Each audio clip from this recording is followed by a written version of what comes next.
नमस्कार, चुनाव आज तक पर आपका स्वागत है। मैं हूं पंकज जैन। आज अरविंद केजरीवाल सरकार ने अपना 10वां बजट दिल्ली विधानसभा में पेश किया है। इस वक्त हम दिल्ली विधानसभा के भीतर ही मौजूद हैं। आने वाले समय में देश भर में लोकसभा चुनाव होने हैं और इस बजट में लोकसभा चुनाव का भरपूर ध्यान रखा गया है।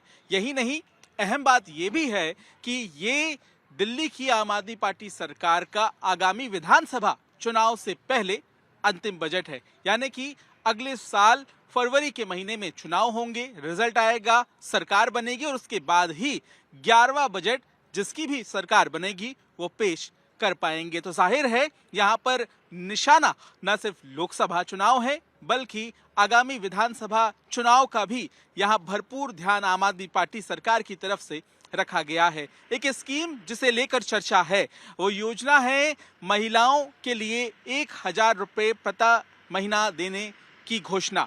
जिस तरह से बजट में 2000 करोड़ रुपए एलोकेट किए गए हैं और इस प्रस्ताव के साथ यह ऐलान किया गया है कि वो महिलाएं जिनकी उम्र 18 साल से अधिक है उन्हें हर महीने 1000 रुपए दिए जाएंगे। आपको याद होगा कि इससे पहले पंजाब चुनाव से पहले ही आम आदमी पार्टी की सरकार ने इस तरह के ऐलान किए थे और उसके बाद वो सत्ता में आ गए थे। तो जाहिर है कि इस योजना को दिल्ली में भी अपनाने की कोशिश आम आदमी पार्टी सरकार करना चाहती है। हालांकि अरविंद केजरीवाल ने यह स्पष्ट किया कि लोकसभा चुनाव के बाद जब भी कैबिनेट की मीटिंग होगी तो इस योजना को लागू कर पाएंगे। तो फिलहाल लोकसभा चुनाव से पहले तो ये योजना दिल्ली वालों को या फिर दिल्ली की महिलाओं को नहीं मिल पाएगी, लेकिन असर तमाम महिलाओं के बीच में जाए इसके लिए भी इस योजना को खास तौर से तैयार किया गया है। आपको ये भी बता दें कि दिल्ली में 67 लाख से ज्यादा महिला वोटर्स हैं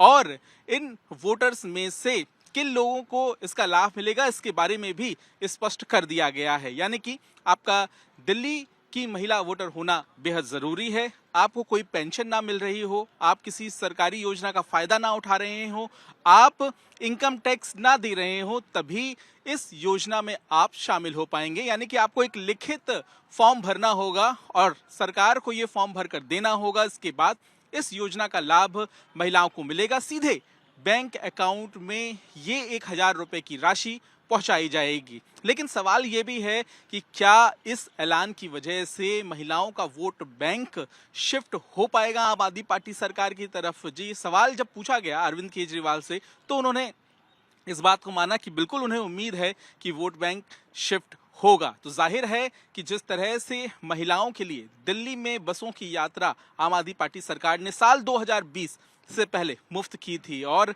पिंक टिकट फिलहाल दिल्ली में महिलाओं को दिया जाता है। वो तमाम महिलाएं जो दिल्ली की बसों में सफ़र करती हैं, ये डीटीसी की बसें हैं, क्लस्टर बसें हैं, एसी बसें हैं और जाहिर है वहाँ पर महिलाओं को कोई भी टिकट के लिए रुपए नहीं देने पड़ते हैं और करोड़ों महिलाएं इसका अब तक फायदा उठा चुकी हैं। तो जाहिर है इसी बात को ध्यान में रखते हुए और अपने वोट बैंक को साधने के लिए आम आदमी पार्टी सरकार ने इस योजना का ऐलान अपने 10वें बजट में किया है। और वहीं राम राज्य की चर्चा भी इस बजट में की गई। तो जिस अंदाज में ये गिनाया गया कि 9 साल में आम आदमी पार्टी सरकार ने क्या काम किए और ये बताया गया कि आने वाले समय में किस तरह से सरकार बिजली, पानी, शिक्षा और स्वास्थ्य पर काम करना चाहती है। तो जाहिर है फोकस ना सिर्फ लोकसभा चुनाव है बल्कि विधानसभा का चुनाव भी है, क्योंकि अब तक चाहे 2015 हो चाहे साल 2020 हो, आम आदमी पार्टी को 60 से ज्यादा सीटें मिली हैं। दिल्ली में 70 विधानसभा सीटें हैं, लेकिन अब तक जो लोकसभा चुनाव